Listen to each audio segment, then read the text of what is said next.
Hey YouTubers, Raven here. Starfire. And tonight we're talking about Supergirl! Season 5, Episode 15, Reality Bites. B-Y-T-E-S. Yeah. I thought, like most weeks, I liked the episode. I thought it was pretty good. It was. I liked it. I was disappointed with the amount of Mia that we got. Yeah, I mean, considering the way that they made it seem like a Mia-centric episode in the promo last week, we thought that it was going to be a lot more focused on her. Yeah. And I mean, it still was, but it also dealt with stuff with Alex, too. Yeah, I mean, the stuff with Alex I was fine with that. Yeah. But, I don't know, it just felt like anticlimactic and mediocre compared to what you expected. Yeah. Like, it didn't exceed your expectations. No, it didn't meet them either. Yeah, it didn't meet them or exceed them. I know that Kara didn't show up a lot in this episode, but I felt like she showed up more than she should have. And I mean, I do have to say, I like the way that she handled it because, you know, she truly doesn't know what it's like that Mia deals with in her community and the things that the trans people have to go through. And so, you know, the way that Kara handled it and just being there for her, but saying, you know, I'm here for you and I understand your pain, but I can't imagine, or I don't know. I don't fully understand. I can't grasp your pain, but I understand a bit of it. Yeah. Because she's been through, you know, similar things, but it's not, like, they weren't attacking her. Her specifically, yeah. I mean, you know, everyone who fights against Supergirl obviously attacks her personally. But, they weren't attacking her as a person. As, like, they weren't attacking the core of who she was. Right. Her identity. Right. So that's the aspect that she can't understand. But I still do like how she handled it with Mia, though. And, like, Mia finally just broke down to her and just told her all of the feelings that she was dealing with. And Kara's like, you know, I don't have the answers, but I'm so sorry, you know. And like... And she finally said, you know, the thing about Rainey. She's like, and the one person who believed in me and loved me and thought I was beautiful the way that I was broke my heart. Yeah. And I'm like, girl. Yeah. See, I like that scene for what they tried to do with it. Yeah. But... I mean, is the actress, like, experienced? Experienced how? In acting. Oh. I don't know. Because, I mean, honestly, this is the only thing I've seen this actress in. Same. I mean, nothing against her. I love her, like, so much. Yeah. She's an amazing Nia doll. And, like... But this was the first time that we really saw this much of an emotional scene from her. So, I can understand where you're coming from. Yeah, it fell flat for me. Like, it didn't necessarily fall flat for me, but I felt like... I mean, I was looking for more emotion. Yeah. She was very stoic. Yeah. Like, I felt like it I don't want to say it, but I felt like it was kind of forced. Yes. And I don't like saying that because whenever I think of somebody forcing it, it's somebody who's a bad actress. And she's... Like Jennifer. Yeah, and she's not a bad actress. No.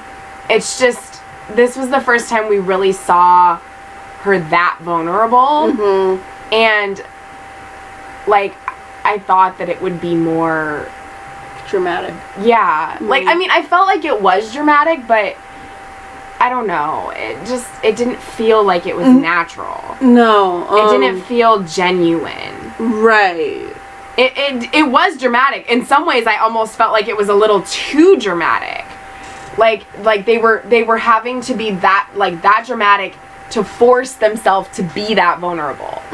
Like, yeah. I mean, I really don't think that it would be that much of a stretch for her to connect to that. Because the storyline for her has to hit home. Exactly. That's why I was so I'm like, why are you not feeling this? Yeah. Let yourself share that emotion. Yeah. That's I mean, they gave you this episode so you could showcase, you know, what what you and your community has had to deal with. And then it comes off as like not genuine. Like it just, I don't know. It just seemed kind of off. Right. Like all actors and actresses. And I don't want to say anything bad or like be offensive about it, because, you know, I can't even begin to understand or imagine what they have to deal with. That's horrible, and they shouldn't have to deal with that. Exactly. But like, yeah, I mean, you would think that because the actress has dealt with that in their own life and is part of that community, that they would have that personal connection to it. Yeah. So like every actor, regardless of his or her experiences, is almost for every role that they play, there's an aspect to that character that they're able to latch onto. And there's always some part of themselves that's part of the character. And that's what brings all the emotion. Yeah. They're able to find that within themselves or imagine it well enough that it comes to fruition. Yeah. Or if they have a hard time connecting, they can always think of something that is a personal thing for them that will make them go to that place, and then that can help them with it too. Right. But usually when you play a role, they focus on certain details or things that you mention about your own life and you as a person, and they sometimes put those in. Right. So usually there are a few aspects or qualities of the character that are you. So. And I mean, this character it just feels like it's completely her. Yeah. You know, because they got a trans woman to play a trans woman. Right. And I know that not every trans person's experiences are the same or similar or whatever. There's everyone's story is different. Right. And I mean, it's just like, for straight people, my story is different than her story. Like, we're different. Like, right. So, I mean, I don't expect it to be the same because, I mean, the actress isn't a superhero. She doesn't have dreaming abilities. You know, like, there's aspects to this that she can't relate to. But, like, who Nia is at the core is who she is. Should be something she should connect with. And I'm so sad that she wasn't able to connect with that in this scene. I mean, I don't know if anybody else feels the same way that we do, but like it just really felt off. Yeah. So when I said flat, I was being a little harsh. Yeah. But like for me, it was just hard to explain, but I finally was able to say like what I was meaning. Like for me, like basically everything we've talked about is how I felt about it. Yeah. Like flat wasn't the right word, but it's like it was what came to mind. Like it's like for me, like what I said, you know, where I felt like it was over dramatic because she was trying to force that vulnerability. Right. Like it was very dramatic because I felt, but it just felt also very forced. And I'm like, I was just kind of sitting there like, you know, like... You're led to believe that she's been standing there crying into her arms over the balcony for a little while. Yeah. And she looks up and she's completely clean of all tears. And I'm like, were you dry But didn't sobbing? she wipe her eyes, though? To, like... After... she did start crying when she started talking to Kara. Okay. Like, just a little bit. Yeah. And that's when she started wiping her eyes. But... Yeah. I was like... The way they have you postured, I am led to believe you've been crying for a good 5-10 minutes. Right. Like, where are the red eyes, the puffy, the streaks down? Yeah, I mean, at least have, like, the streaks. I mean, her eyes did look a little bit more kind of red, though.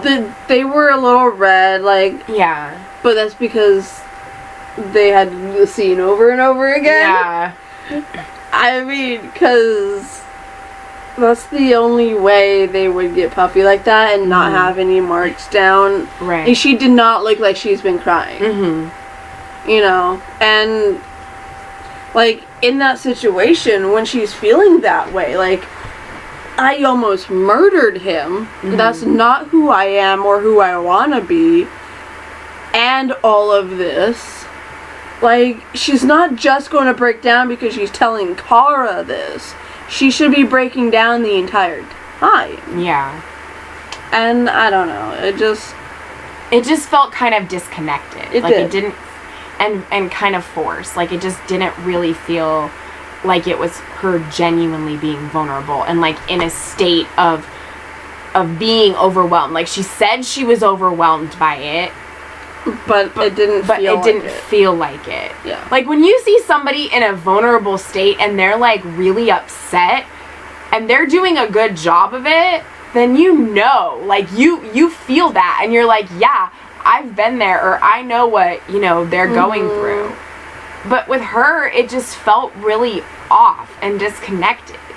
Yeah. So, I don't know. It was just weird. I will chalk it up to her first time doing a scene like that, especially on the show. Right. Because if she has done any other shows, this is probably the biggest show she's done. Yeah. So she could be a little nervous, a little hesitant to open up like that. Mm-hmm.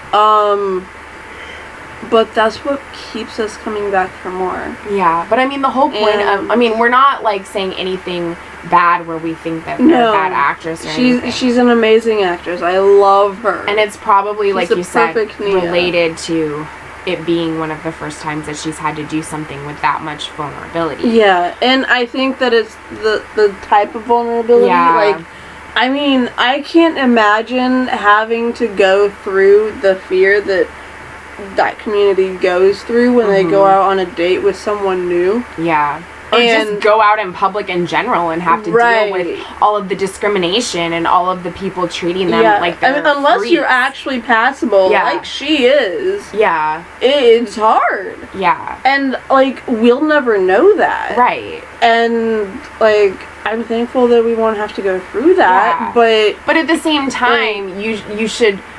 Like, you should also know about it and be educated about it so that, like, if you come if you encounter something like that or you see that happening, you know how to, like, address it or deal with it, like, and help please always speak up, like, tell someone. And help that person. Yeah. But I do understand that, like, it's a very personal place, you know, and sometimes if that's your first time, it can be really hard to open up that way. Yeah, and intimidating and scary because you don't usually let people in to that spot in you. And because now you're letting in billions of people. Yeah, and because it's still a very, like, controversial thing for a lot of people. Right. A lot of people aren't willing to accept that. And so, you know, it's probably just hard. I imagine that the villain, for lack of a better word, that she was up against, you know, was, I mean, I imagine that it was based off of someone, like, an actual person who was writing the show complaining about a transgendered superhero. Right. Like, I can see that being the reason they put it in there. And this being the statement of, we're not going to back down, we're doing this. And if you don't like it, stop watching the show. But I mean, Supergirl also has a habit of being very relevant with a lot of things that are currently going on in our society. They're the ones that step over the line. Yes, and so, you know, it doesn't surprise me that they would do this, and I think that they should, because it's important. Yeah. And people should know about it and what happens to that community. But, you know, I don't know. I think that, it probably does relate to the way that guy was acting was probably a real life thing, and they wrote it into the show. Well, I mean, like, I know that the way he was acting is a real life thing, and that happens every day, just like Nia was saying. Yeah. But, like, you know, it was probably based, like, the things that were said were probably based off of some fan letter. Or, you know, whatever. Yeah. Because I imagine people watching this, I know that I know people who watch the superhero shows who would not agree with the lifestyle or the choices that Alex, Kelly, Maggie, Nia are making. Right. Or, you know, Ava and Sarah and Nissa and Anessa and Grace. Yeah. And, you know, like, they, like, the moment those characters were introduced, I'm pretty sure they stopped watching. And that's their problem. Like, that's their prerogative. But there's people out there who wouldn't stop watching because they like the show too much, and they would write in their complaints because they don't want to see it. You're not the only ones watching. Yeah, exactly. And there needs to be that representation. Yeah. Like, you know, especially with superheroes, because what better way for you to feel empowered and to feel like you relate to somebody else and there's somebody like you out there than to have it be somebody that's a superhero and has abilities? Because it shows that you can, like, make a difference, and you can go out there and you can do awesome things, you know, no matter who you are. The comic book industry was one of, if not the first industry to accept the LGBTQI plus or whatever it is community. Right. Not being dismissive, I'm sorry if that's how that seemed. But the letters change so often that I just say LGBTQ plus. Yeah, but like recently I was watching a video and there was an I on the end. I was like, where'd the I come from? I don't know. Intersectional feminist? I don't know. Intersexual? No, intersectional. I know, but I'm like, is it whatever it is. That's probably not what it stands for, and I hope I wasn't offending anybody when I said that. Right. But I usually just say LGBTQ plus because since there's so many things added, you can't say all the letters, so you just put the plus at the end. Right. And it includes all of them. It's easier. But yeah. But, you know, like, so, like, the comic book industry was the first to represent that. Right. Like, I mean, not only did they have a gay male superhero, they had a gay black male superhero. You know, like, which one was that? It was a Green Lantern. Oh. Not John Stewart. Not John. Yeah. No, a different one. And I believe his was the first non-straight marriage in comic book history. Nice. So it's like, they've been accepting and open of the LGBTQ plus community all this time. Yeah. And I mean, we've even, like, what I don't understand is, okay, if you don't want to watch it because that bothers you so much, that's fine. That's your issue. That's whatever. But they've been writing hate mail. Exactly. And they've been writing those types of characters and relationships in shows since, like, the 90s and early 2000s. I mean, like, look at if Xena. I was just gonna say that. Even though they didn't have Danielle and Xena actually get together, the chemistry and the scenes that they had were definitely, you know, synonymous of a lesbian relationship. I'm pretty sure they kissed once or twice. Like, so if seeing that bothers you, then there's a lot of shows that you're not comfortable watching because quite a few shows have that in them. Yeah. Like, they started to really introduce it.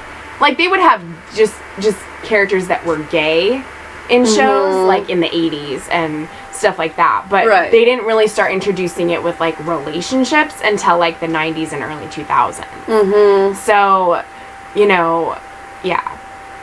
Because in the 80s, it was when the AIDS thing was going on. So they did have a lot of characters that were gay to kind of represent that.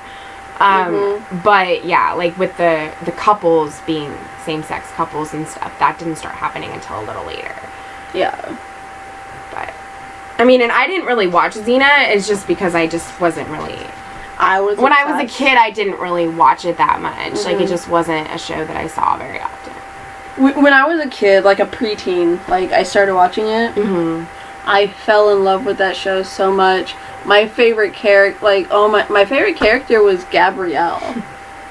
Like... I said the wrong name, Gabrielle and Xena. I said Danielle. It's fine. Sorry. It started with a D, and I said Danielle instead of Gabrielle. Yeah. It happens.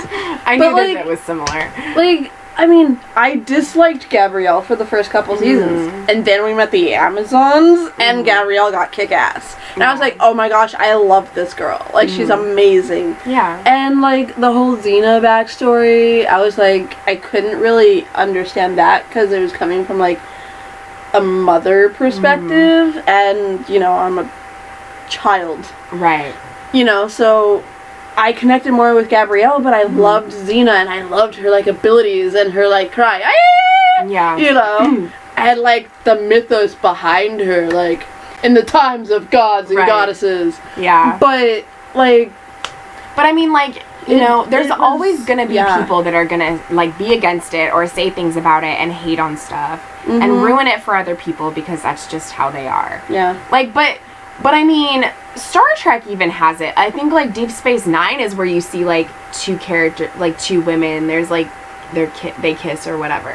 Oh. Like, I haven't gotten there yet, but I've seen gifs of it. Like, so I think that of all the series, I think that was the first one to kind of really show that. Right. At least from what I've seen. I don't know about Enterprise. Probably not if your family watched it.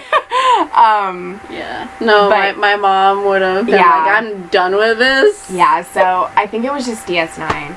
And then, of course, the newer ones, like Discovery and Picard. But, so yeah, I mean, like, you're going to see that all over the place. And if you're not comfortable with it, then I'm sorry, but it's not going to change. It's always going to be there. Yeah. You know, the one thing that I always found interesting was yes, Xena may have been my first introduction to that sort of relationship, but I didn't notice that until I grew older, obviously. Right. But when I was like, I remember I was watching it, and, like, my mom walked in the room, and she's like, so you really like this show, huh? I was like, yeah. And then she's like, okay, that's cool. It was a good show. And, like, it's the only show, because it's not blatantly obvious that she's okay with. Wow. Is Xena. It's like, oh, okay. Yeah. Like, now looking back. Right, you know? Right. But, so... I mean, there was a lot of, like, those overtones, like, that tension of... Yeah, the way they cared for each other, the way they helped each other mend their wounds. And, I mean, you know, she probably just was like, oh, they're just really good friends. No, one day I asked her, I was like, was there something more there in that... I just got done watching this weird episode where, like, they said something that caught me off guard, and I was like, that's not normal.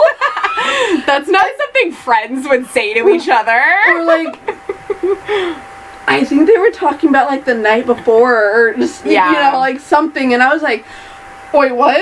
Yeah. I was like, hold up a minute. So then I asked my mom, she's like, yeah, no, they're a couple. And I'm like, how does that work? But, like, I knew it, and it looked and felt right for them. Right. You know? Yeah, yeah. And, but, yeah. Yeah. But she was okay with it. It's the only show she's ever been okay with. Wow. She won't watch Lost Girl anymore. The moment she found out that Bo, the main character, was in love with Lauren the doctor, she's like, oh, hell no. Wow. Like, it's like Lena, but they actually do it. Come on, what the hell? Yeah. I mean, she wouldn't like Winona either because of Way Hot. No, she wouldn't. And I'm kind of glad she stopped watching Supergirl. Yeah. Because I would be sitting at home constantly and I'd be hearing it. So uncomfortable. Yeah. Like, I would be hearing the, why can't they leave this at home? Like, why do they have to do, just ruins the show?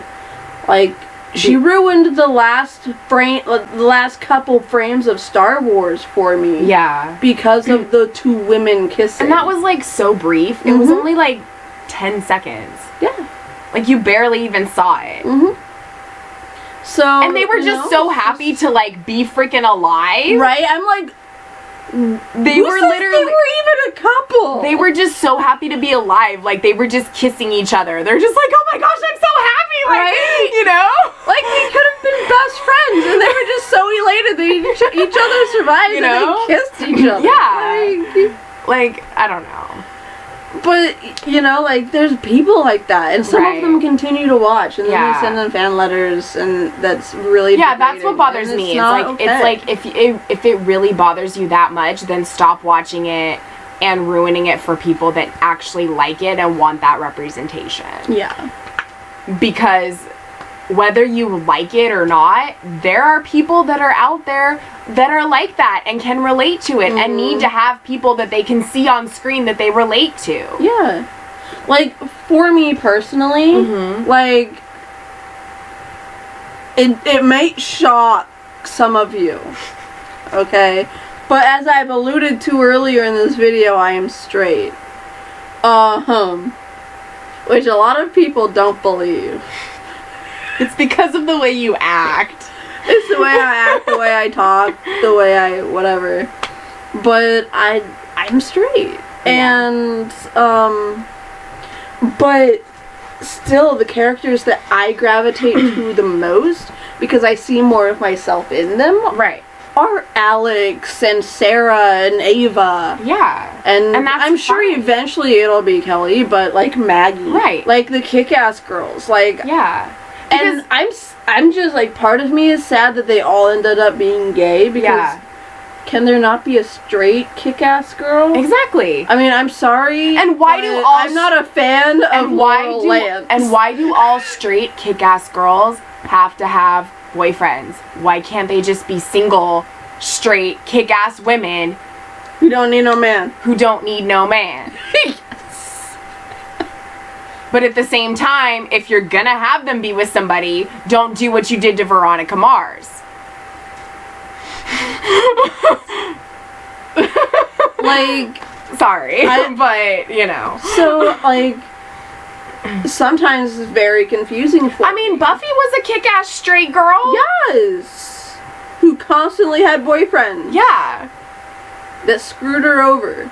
And I mean, I loved Logan and Veronica. And like, I totally would have been fine if she had not been with anybody through the whole show and it would have just been about her. And like, yeah, she maybe been with him a little bit, but they didn't have a steady long-term relationship or something. Maybe they closed off the show with their marriage. Right. And then it was over. But like, if you're going to consistently have somebody be with that person and you're planning on having them have a future together and be married, and then you do what you do, it just takes away from everything that you built up. Yeah.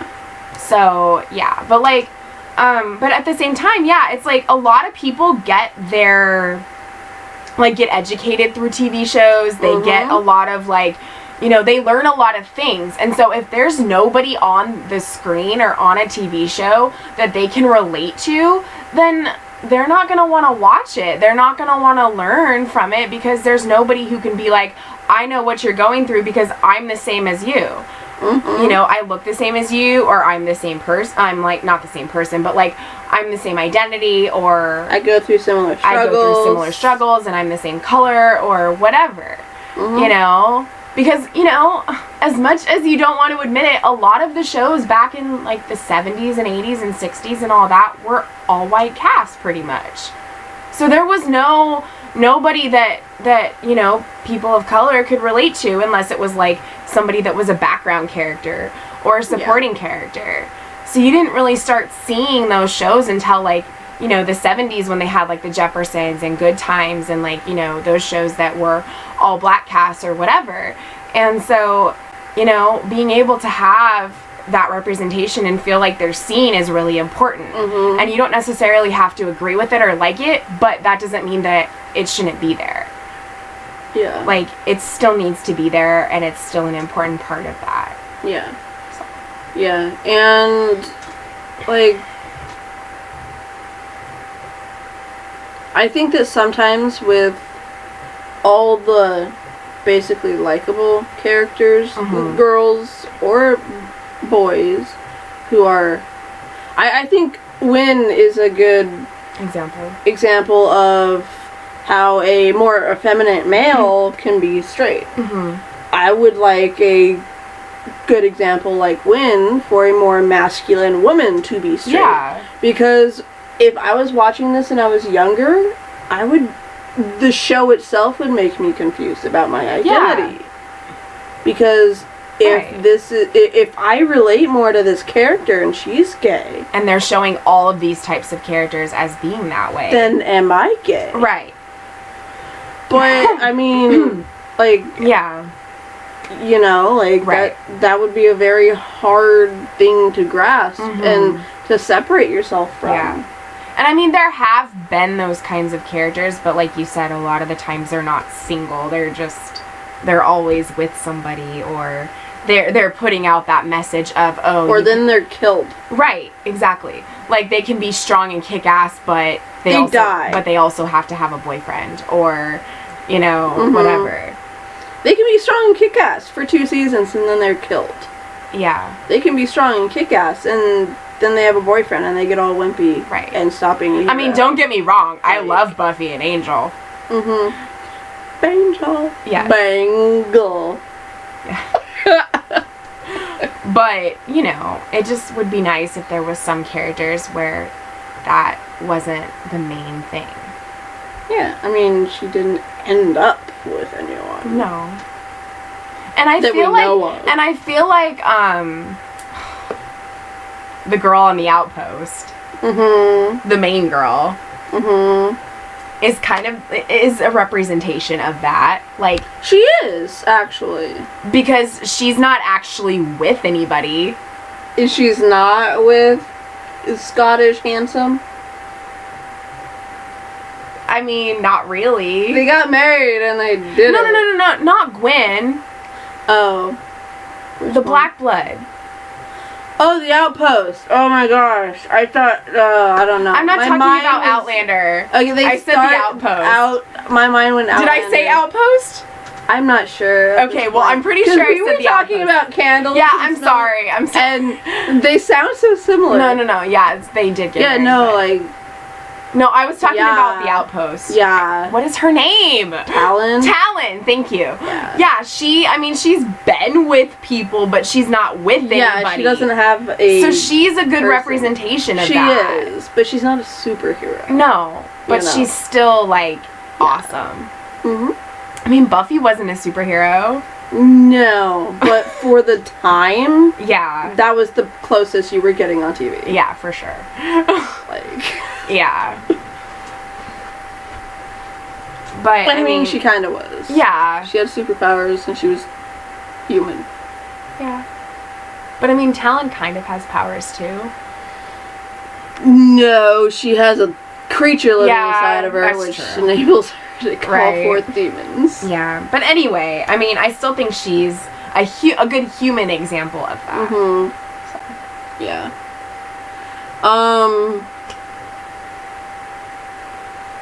I felt like Kelly was good in this episode. Yeah. I mean, I've always tried to be optimistic about her. And she is progressively getting better, but we didn't get to see a lot of her this episode. No. But I feel like when you try to be positive about it and keep your expectations low, you're actually more satisfied because you're not hoping that they're going to be better and then you're disappointed when they're not. Right.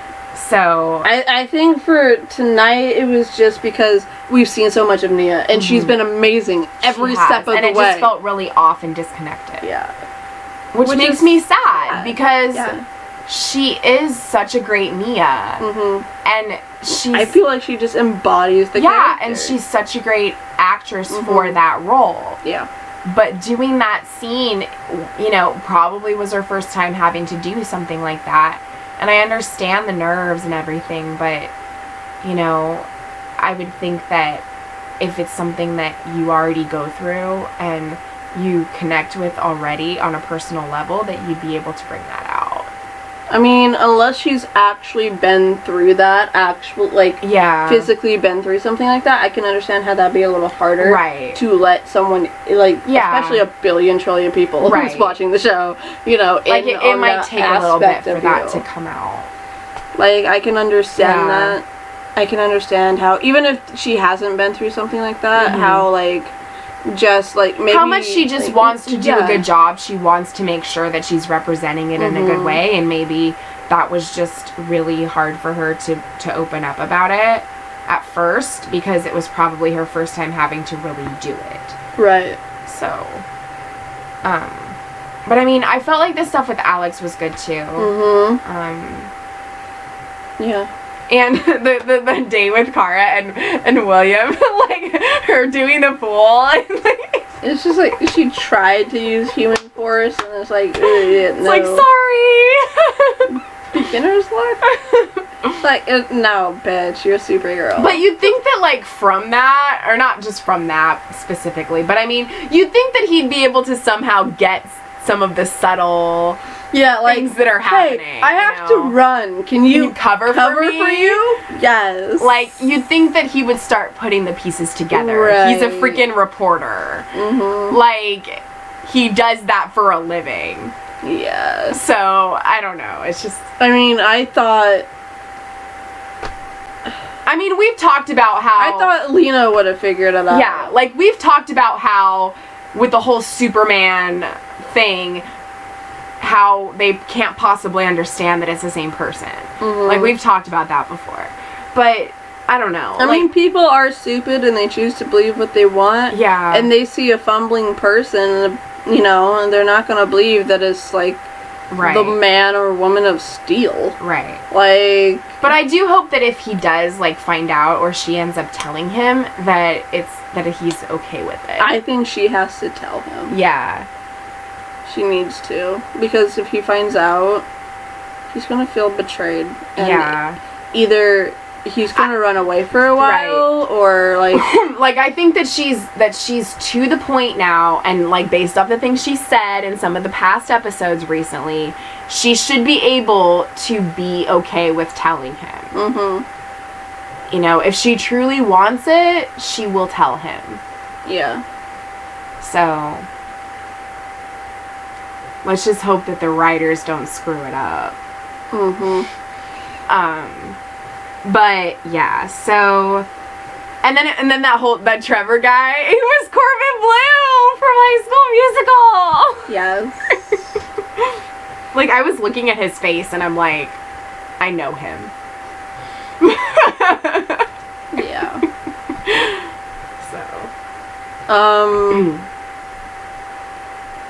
I mean, it was an interesting take. I knew eventually this type of crap would happen with the VR shit. Yeah. Like, it did not take long. And I'm glad it didn't, because, you know, like, it wouldn't take that long in reality. Like, yeah, because, like, people are going to abuse it, and they're going to, you know, go against the rules. And And I love how at the end, Alex and Kelly were sitting there and they're like, so let's just put in some ground rules.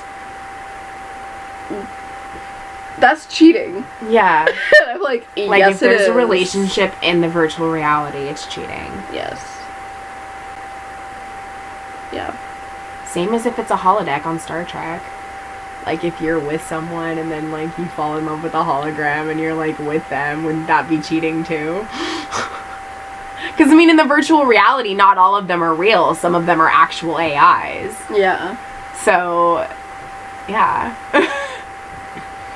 I mean, I'm not saying that, like, any of the on Star Trek, like, it was, but I'm just saying, like, if they were, like, in a relationship and then, like, there was a holodeck that they created and somebody on there, like, they liked or something, that would be considered doing that, wouldn't it?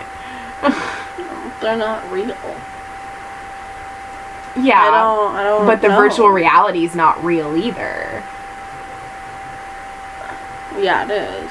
It's two consenting adults saying yes. Okay. Unless it's an AI, then they're not real. Well, the AIs wouldn't be able to. They just give a certain amount of information, and then that's true. Yeah, so it's different. Westworld yet. Yeah. Yeah. It's different, but I mean, kind of the same concept, I guess. I don't know. But in a way, a holodeck is a virtual reality. Because it's a simulation. It is. Like, I mean, if that was an option and I was in a relationship, I would feel like that was cheating. Yeah. But that would be me. Right. You know? Well, I mean, because it's a simulation, so whatever happens in that stays in that. Right. It's not like they're going to come out and say, oh, by the way, I slept with your husband. Right. Like...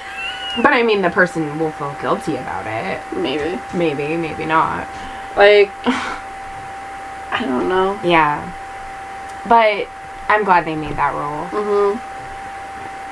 Yes. I'm interested in next week's episode. I'm Supergirl. The fuck you are, man. It's called Alice in Wonderland. Yes. If you're Supergirl, how come your suit is black with blue highlight? And she has a black wig. Yeah. Can I just say, though, that I did like the virtual Las Vegas because it was very vintage and that made me super happy. Yeah, it was kind of cool. It was. I know she wasn't in it for very long, but it was still really cool to see that. Yeah. Like, all the I old do cars like and the style of the Supergirl outfit. Yeah. Like the light, like the blue shimmer to it. But I don't know. Yeah. Supergirl doesn't wear black. Like, I mean, are you trying for Kingdom Come? Yeah. Like, are you trying for some sort of, like the Unjustice League? Like, yeah. Like, but it's gonna be fun. It's gonna be good. Because it'll be Alex's episode. Yeah.